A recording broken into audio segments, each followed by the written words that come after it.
A man scribbles a strange code, YOGTZE, and hours later, he's found fatally injured under bizarre circumstances on a German highway. Was it an accident, a conspiracy, or something else entirely? Before we dive in, tell me, where are you watching from? Drop it in the comments below. In the spring of 2025, after more than 4 decades of speculation, conjecture, and widespread public fascination, the criminal investigation into the death of Günter Stoll was formally brought to a close. On April 3, 2025, the Staatsanwaltschaft Hagen, Public Prosecutor's Office in Hagen, North Rhine-Westphalia, and the Polizei Hagen Police Department jointly announced the results of a re-examination of the case. Their press release, echoed in national newspapers and public broadcasters, stated in unambiguous terms that the incident, which had long been known in German true crime circles as the YOGTZE case, was not a homicide, not the consequence of organized crime, and not the outcome of any mysterious conspiracy. Rather, investigators concluded that Stoll had died as the result of a single-vehicle road accident without any outside involvement. The announcement carried significant weight because it overturned 4 decades of official ambiguity and public doubt. In the years following Stoll's death in October 1984, investigators had struggled to reconcile the physical evidence at the crash site with eyewitness testimony and with Stoll's own cryptic statements shortly before his death.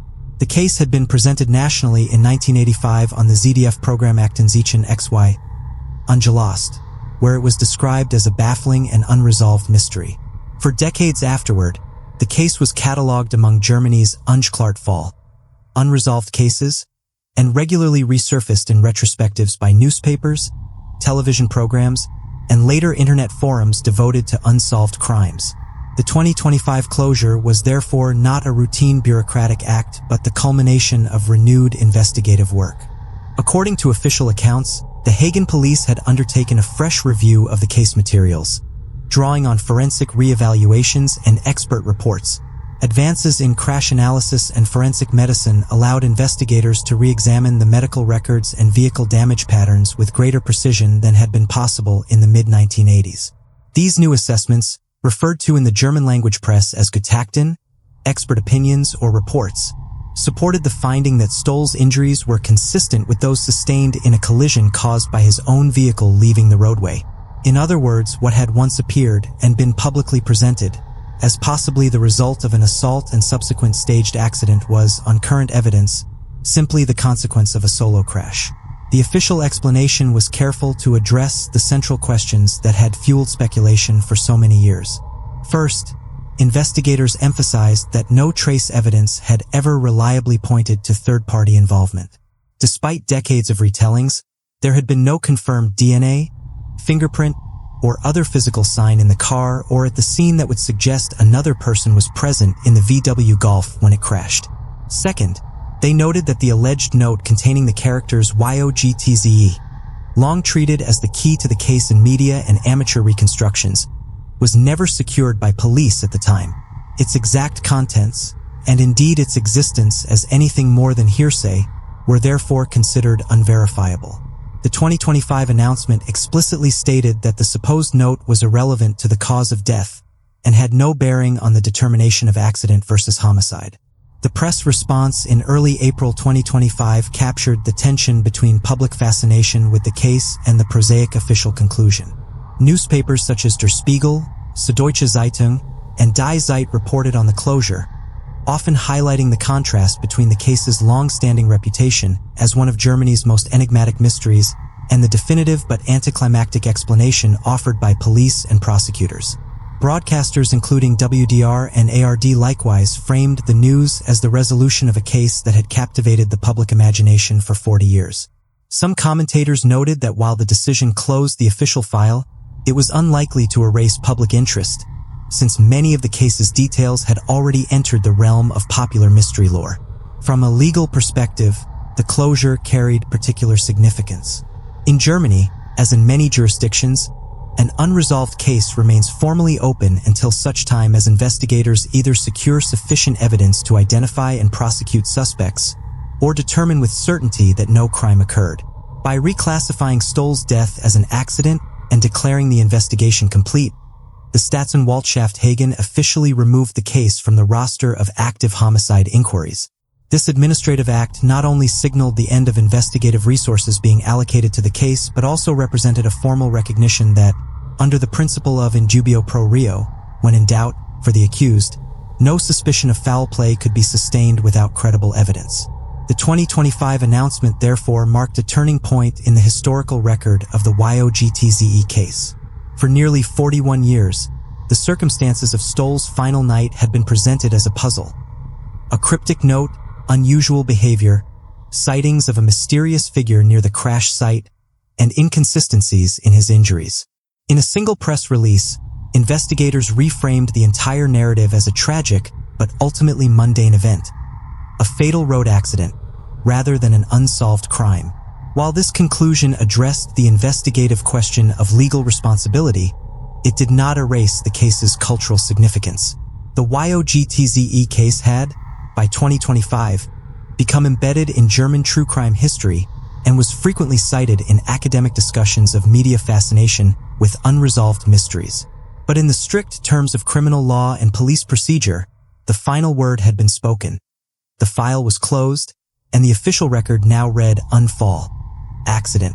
On the evening of Thursday, October 25, 1984, in the quiet Siegerland village of Anshausen, life in the Stoll household appeared outwardly ordinary. Yet for those who knew him closely, Günter Stoll's state of mind that night was marked by unease. He was 34 years old, employed as a food technician, and had been married for several years. Accounts later gathered from his widow described him as increasingly worried, convinced that unnamed individuals were plotting against him. He spoke of them in vague terms, never naming anyone specific. Police investigations across the following decades never uncovered evidence of such adversaries. Nevertheless, this belief colored his actions during the final hours of his life. At some point during the evening, he took up a piece of paper and wrote a set of characters, remembered later as YOGTZE. According to his wife's account, almost immediately after writing the letters he struck them out, as if dissatisfied or reconsidering what he had written. The note itself did not survive the night. His widow discarded it, and no officer ever collected it as part of the evidence record. This detail, seemingly minor in 1984, would later dominate the public imagination. Because it was never preserved, there has never been confirmation of exactly what was written, whether the sequence was remembered correctly, or whether it bore any real relevance to what happened later that night. Sometime before midnight, Stoll left his home in his white Volkswagen Golf and drove west to Wilnsdorf, a town roughly 10 kilometers away. The journey would have taken less than 20 minutes along local roads. He entered a small establishment and ordered a beer. According to witness reports gathered by police, he had not yet drunk from the glass when he suddenly collapsed. The fall was not attributed to intoxication. Witnesses emphasized that he appeared sober, and that the collapse was abrupt and without clear cause. After a short time he recovered, got to his feet, and left the premises. He returned to his car and set off again into the night. From Wilnsdorf, Stoll drove across the border into Hesse, heading toward Hagerseelbach. The distance between Wilnsdorf and Hagerseelbach is about 15 to 20 kilometers, depending on the chosen route. At normal nighttime driving speeds, it would have taken him roughly 20 to 30 minutes. Sometime around 1 o'clock in the morning, he arrived there and went to the home of a woman he had known since childhood. Her account, later recorded by investigators, described his sudden arrival as disturbing. Stoll appeared agitated and was not making complete sense in his words. She advised him to go home and get some rest. He did not remain long, leaving again in his Volkswagen. This visit at approximately 1 o'clock in the morning marks the last confirmed sighting of him before his vehicle was discovered. From this point until around 3 o'clock in the morning, the record falls silent. No one could later testify to his whereabouts. Investigators mapped out possible routes. He could have taken from Hagerseelbach toward the Autobahn system that connects the Siegerland region with the Ruhr area. One option would have been to travel north toward Siegen and then join the A45 Autobahn, which runs from Dortmund southward into central Hesse. Another route would have been westward, through villages and secondary roads that eventually connect with the same motorway. With no firm sightings and no toll or surveillance systems in place at the time, the path he chose remains uncertain. This 2-hour gap became one of the most discussed features of the case. Even when the 2025 reinvestigation concluded that the final outcome was a road accident, this missing window remained unexplained, though authorities emphasized that unexplained movement did not equal criminal involvement. At approximately 3 o'clock in the morning, 2 truck drivers traveling separately along the A45 near the Hagensud exit noticed a car in distress at the side of the road. The A45 at that point is a major north-south motorway, connecting Dortmund with Frankfurt, and traffic during the early morning hours would have been light. The truck drivers saw a badly damaged Volkswagen Golf in a ditch and reported that a person in a light or white jacket was near the vehicle. When they stopped to look, they discovered Stoll inside the car, gravely injured and entirely unclothed. The detail of his being naked was later confirmed by police and became another puzzling aspect of the case. Despite his injuries, he was still alive. Emergency services were called, but he died on the way to the hospital before treatment could be administered. The timeline reconstructed from these points formed the backbone of the official presentation made on German television in April 1985, when the case was featured on Aktenzichen XY, unsolved. That broadcast laid out the sequence as investigators then understood it. A man unsettled at home, a collapse in a pub, an unexplained note that never entered evidence, a sudden late-night visit to an acquaintance, an unexplained absence of 2 hours, and finally the discovery of a crash on the A45 with the victim naked and fatally injured. Over the years, the gaps in the chronology invited speculation. But these facts, times, places, distances, and witness accounts, have remained constant in the record. They represent the verifiable backbone of events on the night of 25 to 26 October 1984. In the early hours of Friday, October 26, 1984, conditions on the A45 Autobahn were typical for that season in North Rhine-Westphalia. The motorway, sometimes called the Sauerlandlinie, runs through wooded hills and valleys and is a main artery between Dortmund and Gießen. At around 3 o'clock in the morning, traffic was sparse, dominated by heavy goods vehicles moving through the night. Among the drivers on the road were 2 men operating separate trucks, both of whom later gave statements to police. Their independent accounts formed the first reliable testimony of the moment when the case shifted from being a story of unusual behavior to one of tragedy. As they drove along the section near the Hagensud exit, both men noticed a Volkswagen Golf that had left the road and come to rest in a drainage ditch. The car, which was later identified as belonging to and being driven by Günter Stoll, showed signs of heavy damage consistent with a crash. The precise orientation of the car was described in reports as being down in the ditch, at an angle with the front portion visibly damaged. This was not a vehicle that had simply pulled over. It was a vehicle that had lost control and ended up off the carriageway. One of the truck drivers reported seeing a figure near the vehicle, dressed in a light-colored or white jacket. This was not Stoll, who when found was unclothed, but another person whose identity was never conclusively determined.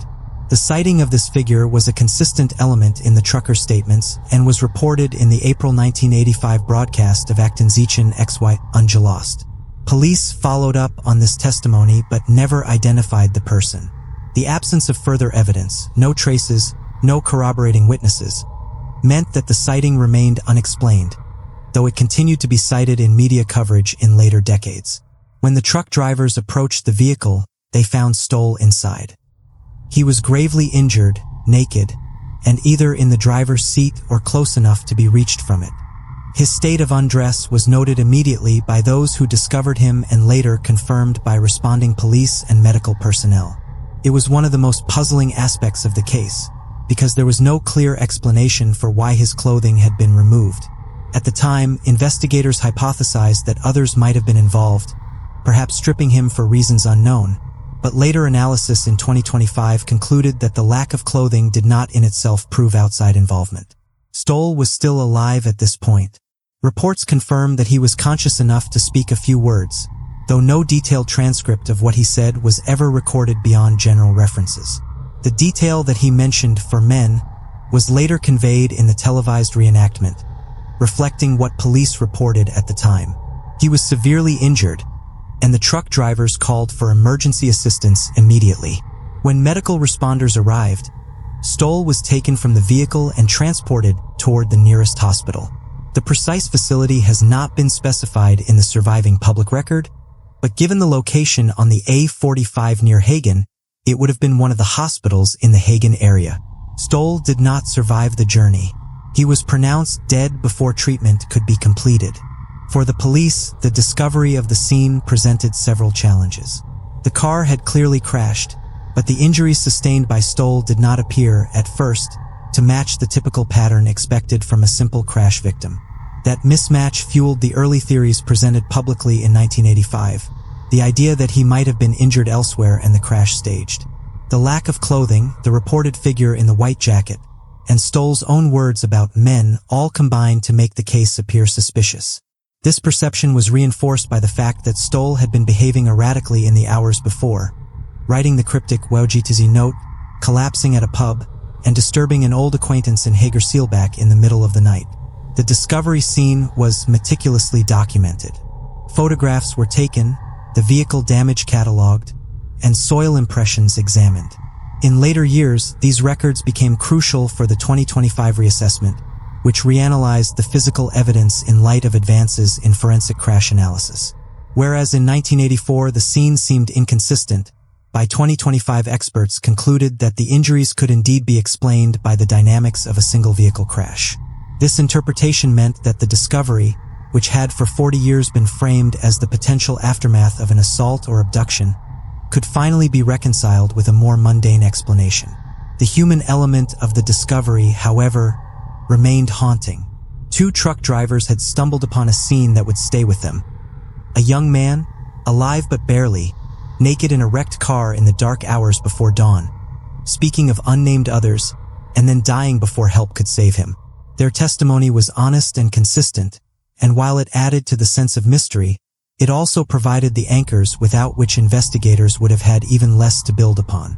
The figure in the white jacket was never identified, but the fact that the drivers both mentioned it ensured that it would become one of the enduring details of the YOGTZE case. Thus, the discovery on the A45 crystallized the mystery.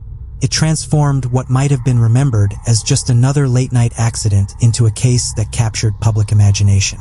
Without that moment, the truck drivers, the unexplained sighting, the naked victim still alive in his car, the case might have entered the records as an unfortunate but routine traffic fatality. Instead, it became one of the most puzzling German cases of the late 20th century, only to be reframed 40 years later as the very thing it had first appeared to be. An accident on a motorway, tragic but not criminal. When emergency personnel reached the scene on the A45 near Hagensud during the early hours of October 26, 1984, their primary concern was immediate medical stabilization. They found Günter Stoll in critical condition. His body bore multiple injuries that suggested a violent impact, and yet their pattern raised questions almost from the outset. He was naked, gravely wounded, and only barely conscious. He was placed into an ambulance and transported toward the nearest hospital, but before treatment could be completed, he succumbed to his injuries. His death was recorded within a short window of time after the crash, meaning that the opportunity for prolonged medical intervention never arose. The autopsy conducted in 1984 became a cornerstone of the case. At the time, forensic pathologists worked according to the established protocols of the German legal medical system, which required a thorough examination of the deceased in all unexplained or suspicious deaths. The medical report noted the extent of trauma and attempted to establish whether the injuries were consistent with a motor vehicle collision. This was a critical determination because if the wounds matched the mechanics of a crash, then the case could be classified as a traffic fatality. If they did not, suspicion of homicide would follow. The problem was that the initial conclusions were not straightforward. Investigators and medical experts found aspects of Stoll's injuries puzzling. There were patterns of trauma that some thought unusual for a crash victim seated inside a vehicle.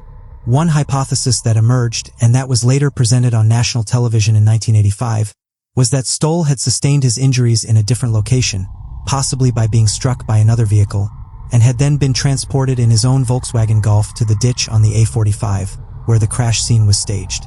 This interpretation was not considered proven, but it was plausible enough at the time to be treated as a working theory. Complicating matters was the absence of clothing. Ordinarily, in traffic accidents, victims are found in whatever garments they were last wearing.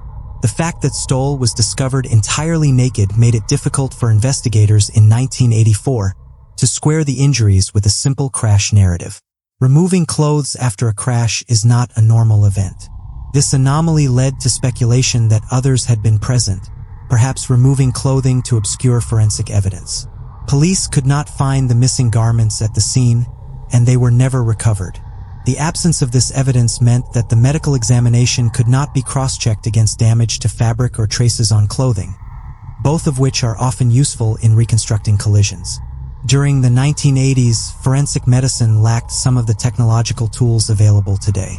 Crash reconstruction was largely dependent on direct observation, witness accounts, and basic physics-based models. While capable, these methods could leave ambiguities unresolved. In Stoll's case, the medical opinion did not completely exclude the possibility of a single vehicle crash, but it left open the possibility of other scenarios. That uncertainty gave space for the homicide hypothesis, which in turn was emphasized in media coverage. The televised presentation in April 1985, when the case appeared on Aktenzichen XY unsolved, leaned into these medical uncertainties. The police officer appearing on the program explained to the public that investigators could not be certain how Stoll had been injured. The suggestion that he might have been struck elsewhere and then placed in the vehicle was presented as one possibility. This impression stuck with the public for decades, creating the foundation for the enduring mystery.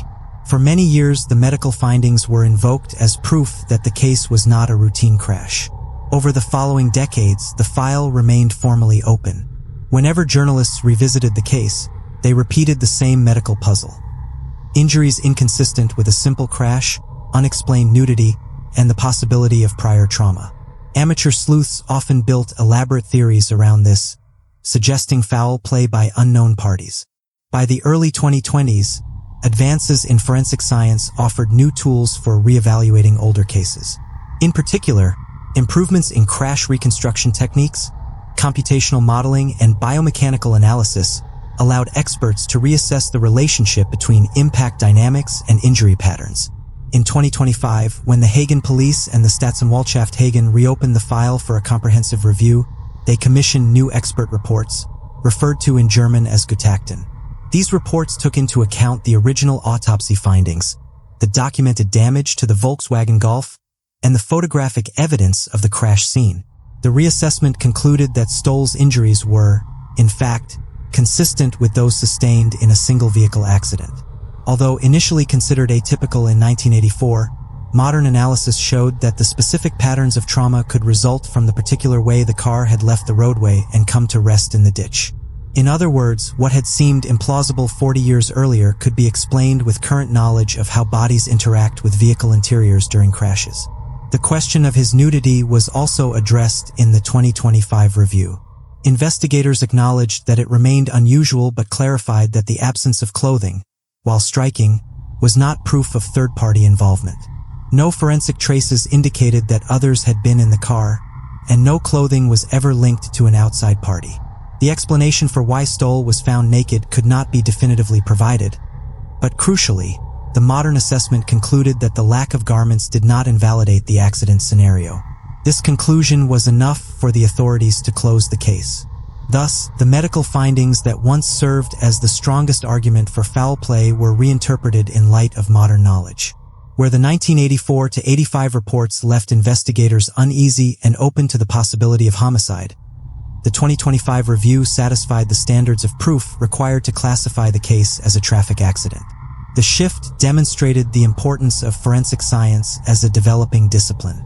It also illustrated how uncertainties from an earlier era can fuel decades of speculation, only to be clarified when revisited with better tools and broader understanding. In the official narrative, the trajectory of the medical evidence is central. In 1984, the injuries raised suspicions, feeding the idea that Stoll had been assaulted and transported. In 1985, these suspicions were broadcast nationwide, embedding the mystery in public consciousness. In the years that followed, every retelling repeated the same puzzle. Then, in 2025, forensic medicine revisited the file, applied new methodologies, and provided the clarity that earlier investigators lacked. Stoll's injuries were those of a man who died in a crash, and nothing more. The Volkswagen Golf that Günter Stoll drove on the night of 25 to 26 October 1984 became one of the most scrutinized vehicles in German police files of that period. It was the car that carried him from his home in Anshausen to Wilmsdorf, then to Hagerseelbach, and ultimately onto the A45 Autobahn near Hagen, where it was found wrecked in a drainage ditch at 3 o'clock in the morning. From the perspective of investigators, this vehicle was more than just a means of transport. It was both a potential crime scene and the possible mechanism of his death. When police arrived at the site, the first order of business was to secure the car. Its position in the ditch was documented with photographs, measurements, and sketches, as was standard procedure in fatal traffic accidents in West Germany during the 1980s. The Golf showed visible damage to its bodywork. Reports noted crumpling in the front section consistent with an impact. The car had not burned, and there was no sign of explosion or fire.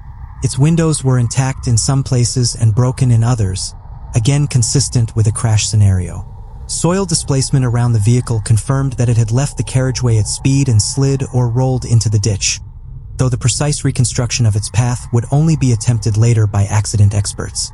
Investigators immediately had to determine whether the crash itself had been genuine or staged. The idea of staging emerged because of several factors: Stoll's state of nudity, his unusual injuries as initially interpreted, and his final words about men being involved. To test the staging hypothesis, police examined the car for external tampering. They looked for indications that it had been pushed, towed, or otherwise moved into position after being damaged elsewhere. No conclusive evidence of such manipulation was found, but in 1984, the interpretation of the crash dynamics was not advanced enough to rule it out decisively.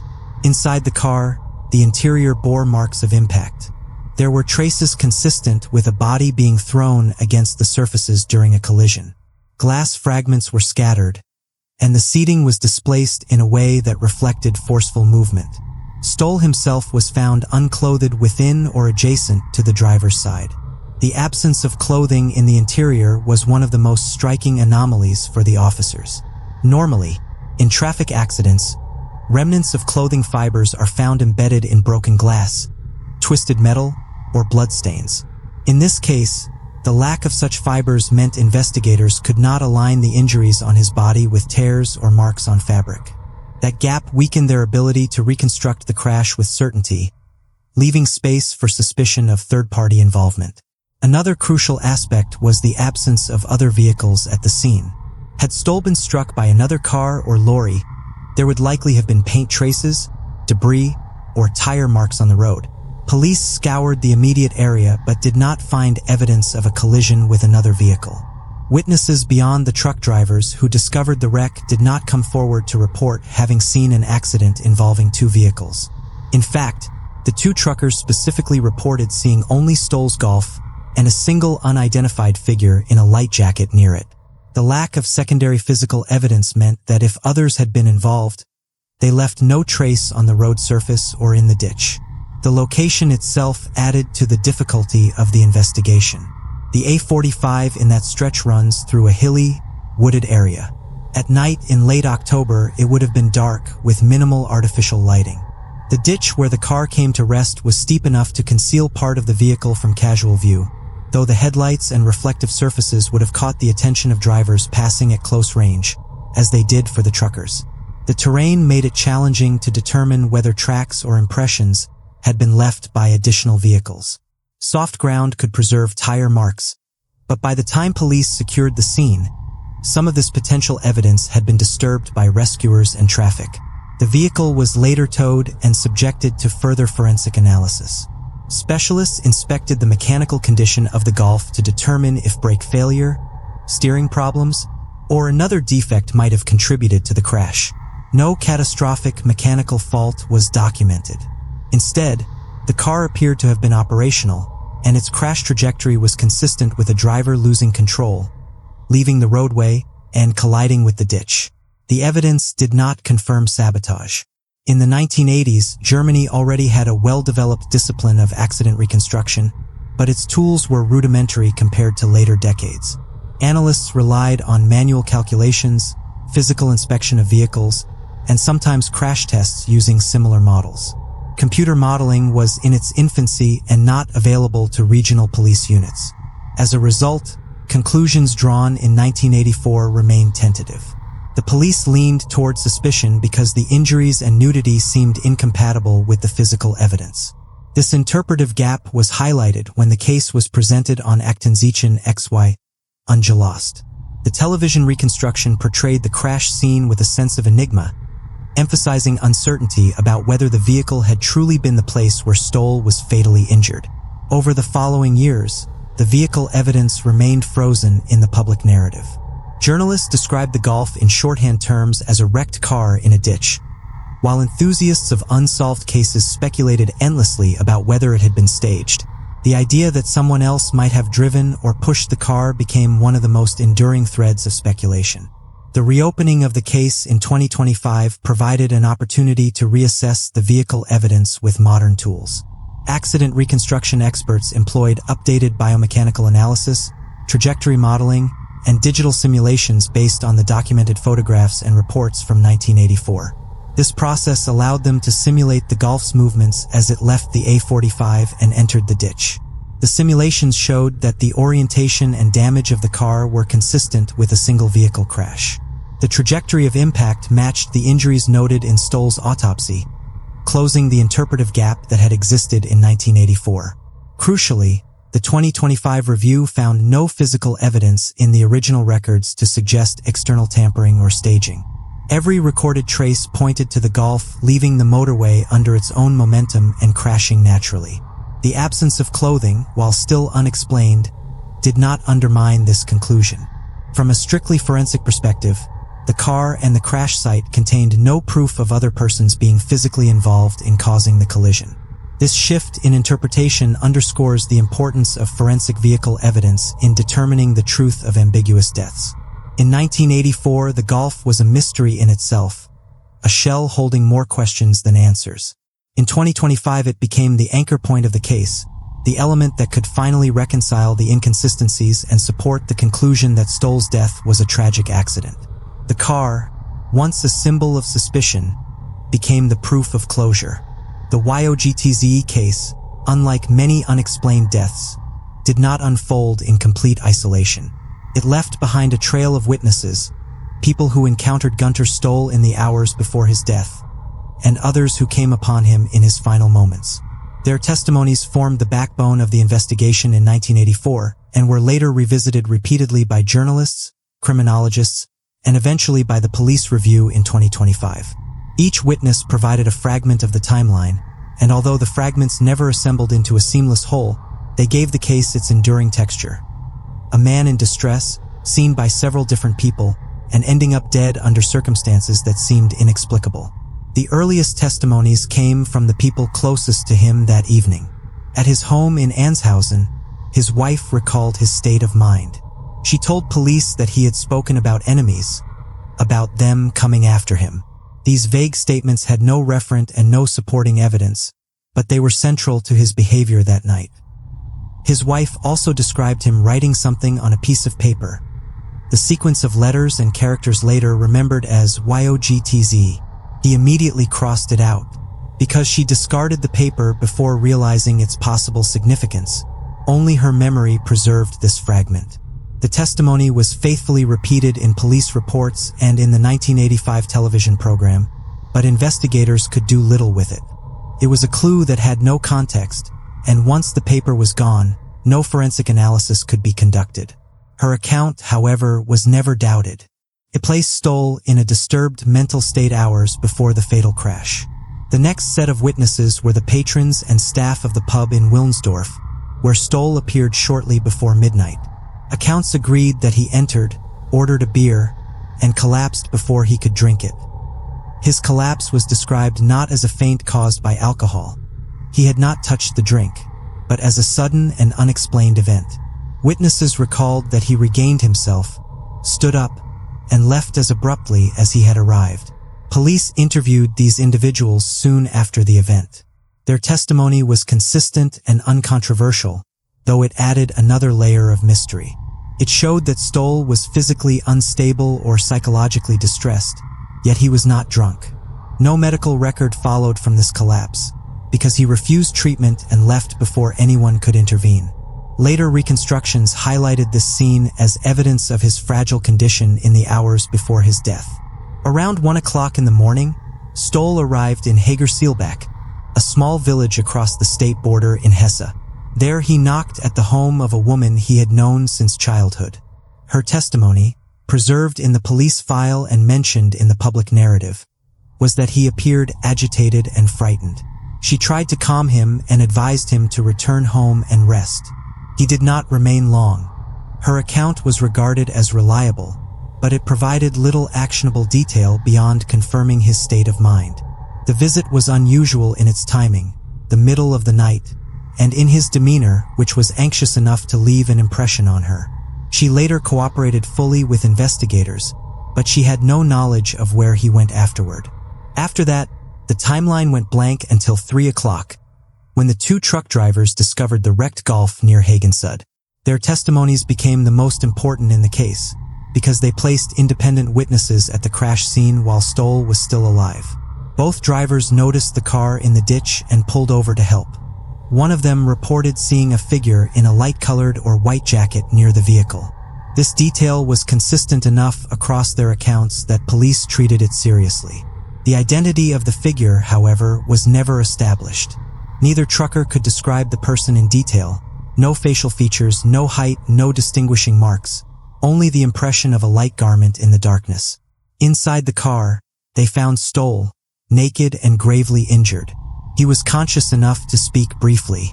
According to police reports and the later broadcast, he uttered words suggesting that "for men" had been involved.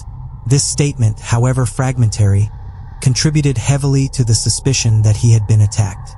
The truck drivers themselves were clear in their testimony. They found him alone except for the possible figure in the white jacket. They saw no other people at the scene, no additional vehicles, and no signs of struggle beyond the crash itself. They called emergency services and stayed until authorities arrived.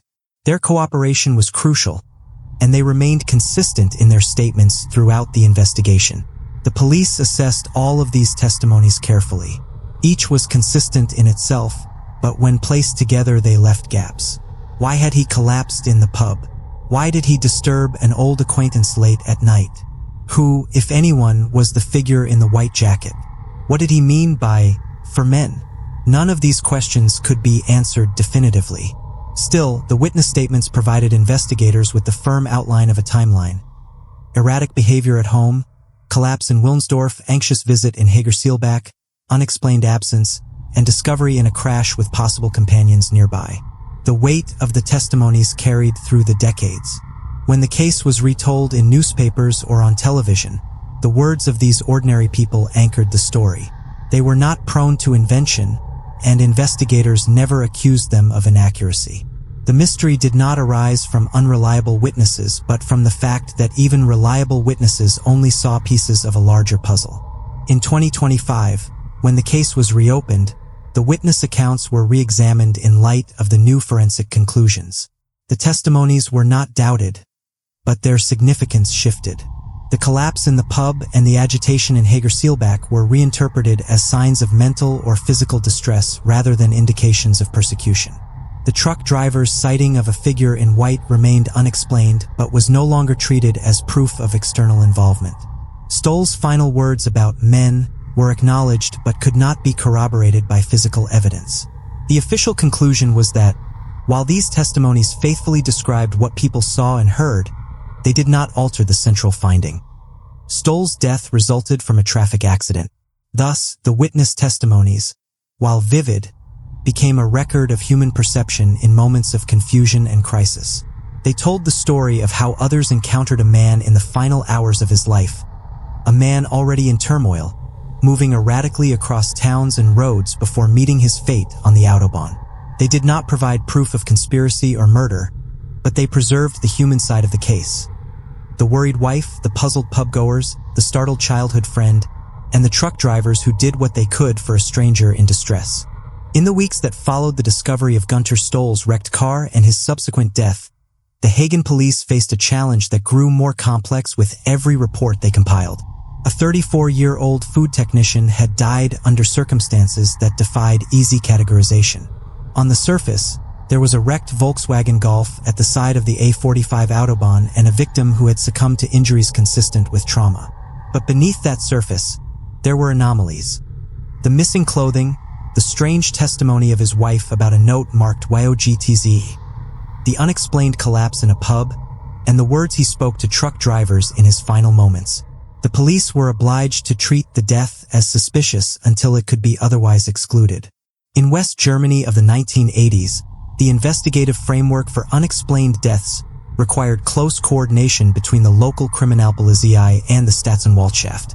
Every unexplained fatality had to be reviewed not only by police detectives but also by a prosecutor, who could decide whether a homicide investigation was warranted.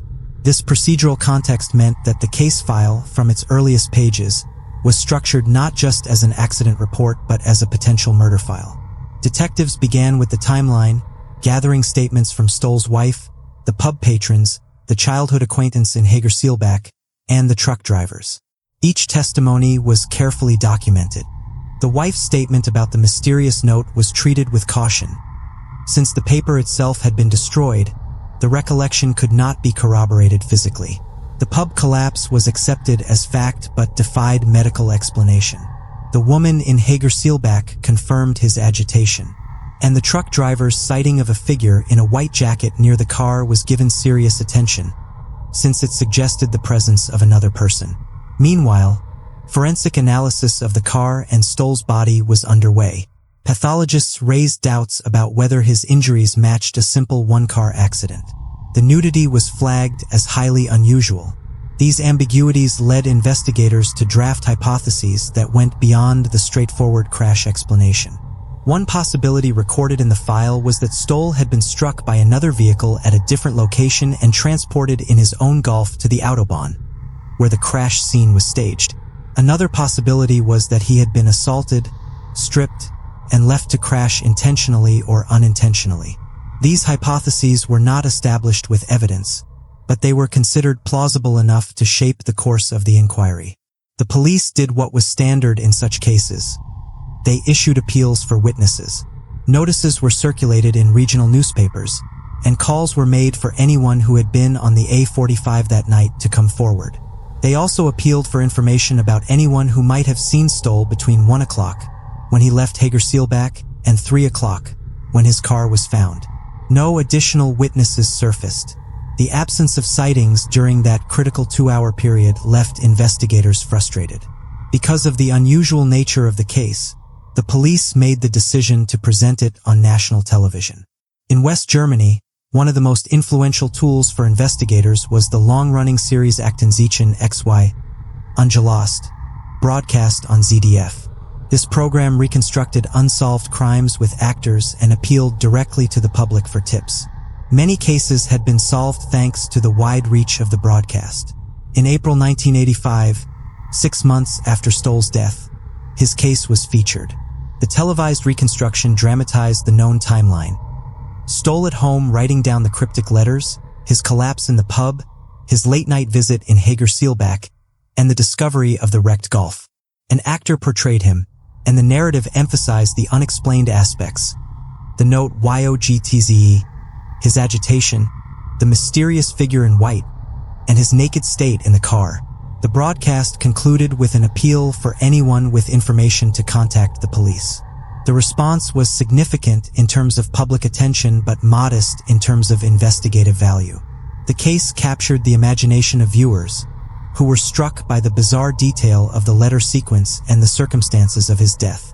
Letters and phone calls were received, but none provided evidence strong enough to advance the investigation. Tips included speculative interpretations of YOGTZE, suggestions about possible enemies, and theories about clandestine activities. Police followed up on those that could be checked, but no link was found between Stoll and any criminal organization, foreign contact, or hidden network. The lack of progress frustrated investigators. In homicide inquiries, especially those given national exposure, The hope is that new witnesses or overlooked connections will emerge. In this case, the trail remained cold. No suspects were identified, no clothing was recovered, no vehicle or individual could be tied to the scene beyond the truck driver's vague sighting.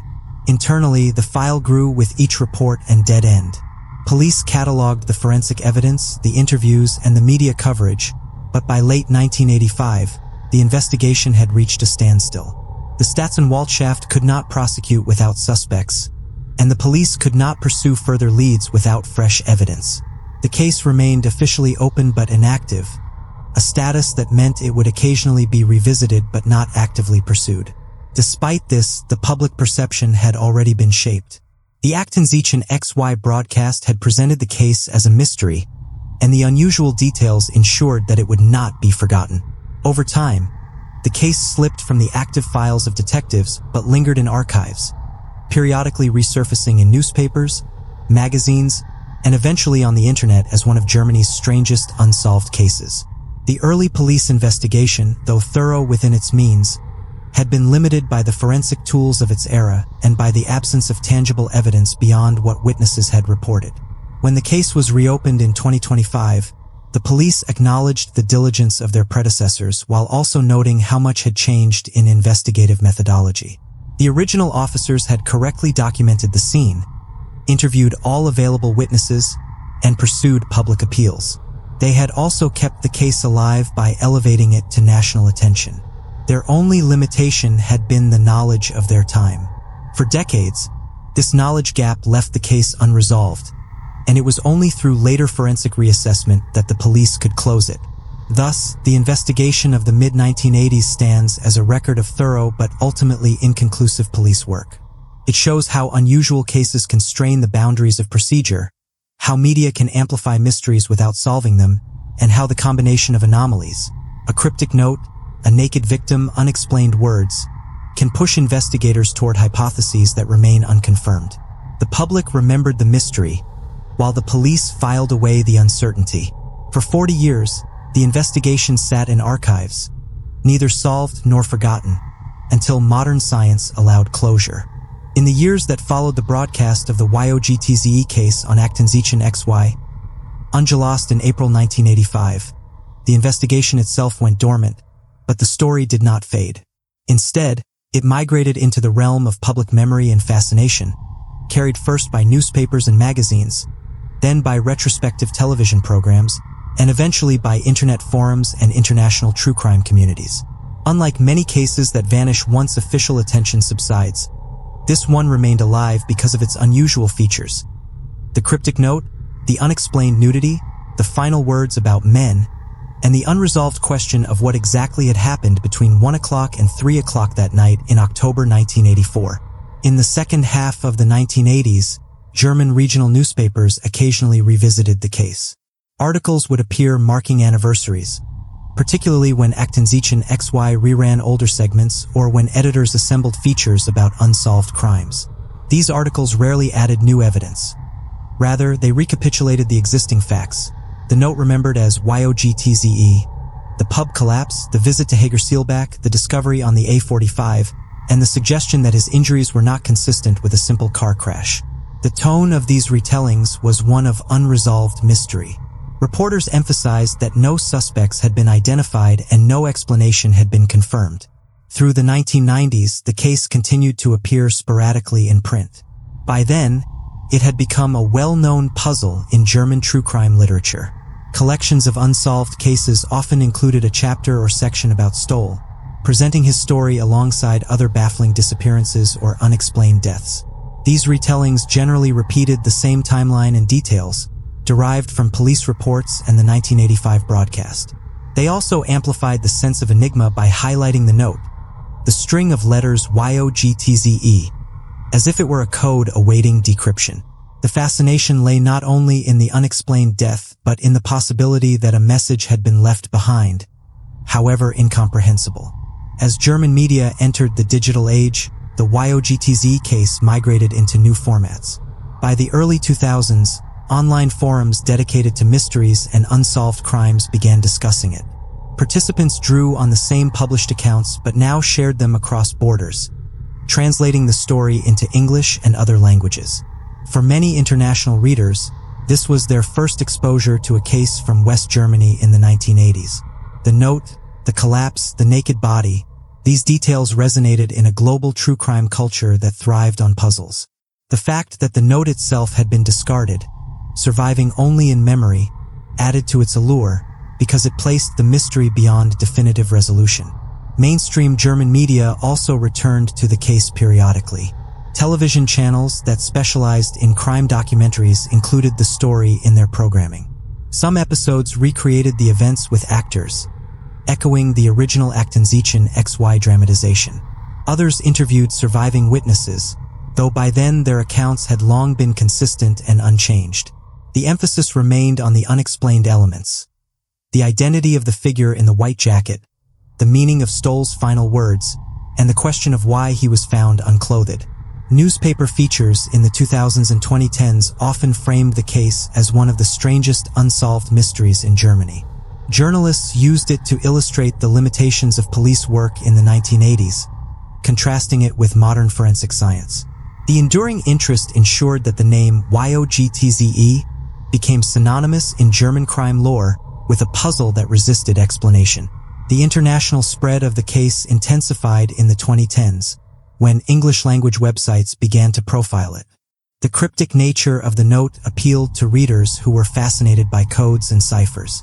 Articles appeared in online magazines and blogs, presenting the case under headlines that emphasized its bizarre and unsolved qualities. These pieces introduced the story to a new generation of readers, many of whom had no connection to Germany but were captivated by the details. The internet allowed the case to be shared and debated in ways that earlier print media could not. Despite the wide circulation, the narrative remained remarkably stable.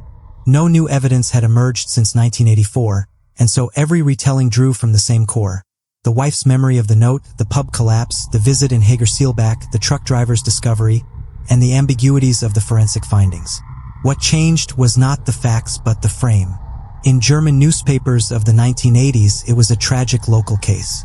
In books of the 1990s, it was part of a collection of mysteries. In internet forums of the 2000s, it became an international puzzle. In television documentaries of the 2010s, it was portrayed as a haunting, unsolved riddle. The persistence of the case in public discourse can be explained by the balance it struck between familiarity and strangeness.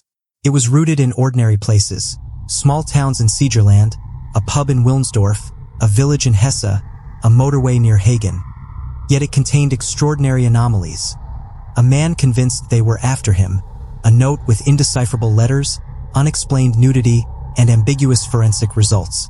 This mixture allowed people to project onto the case whatever themes interested them. Coded messages, hidden enemies, or simply the tragedy of a man unraveling before his death. By the time the police reopened the case in 2025, the public had kept it alive for 4 decades. The reopening was covered widely in German media, which noted how the mystery had persisted for so long. When the new forensic analysis concluded that Stoll had died in a traffic accident, newspapers emphasized the closure of a case that had fascinated readers for years. International outlets also reported on the finding, explaining that the apparent anomalies could be reconciled with a single vehicle crash. Thus, the decades of public fascination stand as a record not of ongoing investigation but of cultural memory. The case became a story told and retold, each time reinforcing its reputation as one of Germany's great unsolved mysteries. It was a puzzle passed from print to television to the internet, sustained not by new facts but by the endurance of questions. Only in 2025 did those questions receive an official answer, but by then the case had already secured its place in the collective imagination. The scrap of paper on which Günter Stoll had written the sequence of letters later remembered as YOGTZE never survived. His widow recalled that he had jotted the characters down, then struck through them immediately, and she discarded the paper afterward. It was never recovered by investigators, meaning that the case rests entirely on her recollection. From the very beginning, this detail stood at the heart of the mystery, because the sequence looked like a code, a name, or perhaps an abbreviation, yet it could not be placed within any established context. The fact that the paper itself was gone only deepened the fascination. There was no way to verify whether the letters were transcribed precisely as she remembered, whether the O was actually a zero, whether the G might have been another letter, or whether the apostrophe indicated spacing, contraction, or simply a stray mark. In the late 1980s, when the case was fresh, German newspapers and crime magazines wrote about the letters with caution. They usually placed quotation marks around YOGTZE, acknowledging that the form was based on memory, not a document. The tone of these articles suggested that the sequence could represent a code word or a name. Some early speculation in print asked whether it might have been a license plate or a short form for an organization, though police inquiries turned up no matches. Because the letters could not be tied to any real-world reference, the mystery remained unresolved. During the 1990s, as the case appeared in compilations of unsolved crimes, the note became its most famous feature. Writers presented it as a riddle that could unlock the truth about Stoll's death, if only someone could decode it. The sequence began to appear in books alongside discussions of unsolved ciphers and mysterious last messages, giving it a reputation beyond the German context. Still, authors acknowledged the basic fact. No official interpretation had ever been verified. With the arrival of the internet in the 2000s, the note's reputation expanded dramatically. Online forums dedicated to mysteries, particularly international ones, picked up the YOGTZE case. Because the letters looked unfamiliar, users debated them endlessly. Some pointed out that YOGTZE resembled YOGTZE, speculating that it might be shorthand for YOGTZE, a yogurt additive, since Stoll had worked as a food technician. Others noticed that TZE resembled a common suffix in technical abbreviations, while the YOG portion could be read as a misspelling of jog. A minority wondered whether it might have been a model designation, perhaps of a television or radio part, though no manufacturer catalog contained such a reference. Another persistent theory focused on the possibility of a misreading. If the G was actually a 6 and the O a 0, the sequence could be YO6TZE or YO0TZE. Such interpretations sparked attempts to match the sequence to amateur radio call signs, since YO was an international prefix for Romania. In this reading, YO6TZE could correspond to an individual licensed amateur operator in Romania. But there was no evidence that Stoll had any contact with amateur radio communities or with Romania. The police did not pursue this lead because it had no supporting context in his life. Still, others suggested that the letters were not English or German, but perhaps Dutch or another language. Because Stoll lived near the Belgian and Dutch borders, some speculated that he might have encountered words or abbreviations from neighboring countries. In Dutch, yogurt is spelled with YOGTZE, which fueled the idea that the note referred to a dairy product or additive. Yet again, there was no evidence tying Stoll's final movements to anything related to his profession. Through the 2010s, internet interest in the note intensified as English-language articles brought the case to international audiences. Websites devoted to true crime and unsolved mysteries often highlighted the note in their headlines, presenting it as an enigma akin to cryptographic puzzles. Comment sections and discussion boards filled with attempts at decoding it. Some participants treated it as a cipher, applying substitution techniques or searching for anagrams. Others argued that the note's strangeness was overemphasized, pointing out that it might have been an ordinary abbreviation or even a meaningless scribble. Television documentaries also lingered on the note, often showing the letters YOGTZE on screen as if they were a code. Programs narrated the sequence slowly, letting viewers consider its unfamiliarity. Journalists interviewing the widow emphasized her memory of the apostrophe between G and T, though whether it represented spacing or another mark was never clear. The missing original paper remained a limitation. No handwriting sample, no contextual doodles, no certainty about capitalization or exact form. Over time, the interpretations multiplied, but none could be verified. Police had checked the obvious possibilities in the 1980s: vehicle registrations, local organizations, chemical additives, and found nothing. No criminal group, company, or technical term matched the sequence. Linguistic speculation, though creative, never connected to evidence in Stoll's life. Amateur radio call signs might have fit the pattern visually, but investigators found no connection to his activities. As a result, Every theory remained speculative, and the letters continued to serve more as a symbol of the case than as a clue. By the early 2020s, the note had become famous enough to circulate widely online, appearing in lists of unsolved mysteries and in international podcasts. The fascination always centered on the possibility that Stoll had left behind a cryptic warning, a final attempt to record who was pursuing him. Yet the official position of investigators remained unchanged. The note was a recollection, not physical evidence, and it could not be decoded without corroborating context. When the case was reopened in 2025, the new forensic analysis that pointed toward a single vehicle accident did not alter the status of the note. Police explained that it could not be interpreted definitively. Instead, they emphasized that while the letters had become the most famous feature of the case, the actual cause of death was no longer in dispute. The note remained part of the story, but it was reframed, not as the key to a criminal conspiracy, but as an example of how uncertain details can capture the imagination for decades. The history of the YOGTZE interpretations thus reflects the interplay between memory, evidence, and public fascination. From its first appearance in local newspapers to its global spread online, the note became a symbol of mystery precisely because it was unverifiable. It was a remembered scrap of writing, lacking the physical proof that could anchor interpretation. In its absence, readers, viewers, and forum participants projected possibilities onto it, turning it into a riddle that could never be solved. It stood as a reminder of how small details, once detached from their original context, can shape the legacy of a case far beyond the reach of forensic fact. After the initial investigations in 1984 to 85, the death of Günter Stoll shifted from active detective work to legal administration. Under German law, unexplained deaths had to be reviewed by the Staatsanwaltschaft. His case was logged as a Todesurteilungsverfahren and, lacking proof of either accident or homicide, classified as unklart, unresolved. In the late 1980s and 1990s, the file was occasionally revisited but yielded no new evidence. The reunification of Germany brought bureaucratic changes but no progress. German law imposes no statute of limitations on homicide, so the file remained open indefinitely, preserved in case of future developments. Public interest revived the case repeatedly through media, but letters and amateur tips never met the threshold for reopening. Advances in forensic science in the 2000s and 2010s brought many cold cases back to life, yet Stoll's lacked the physical evidence, such as preserved samples or clothing needed for DNA or material testing.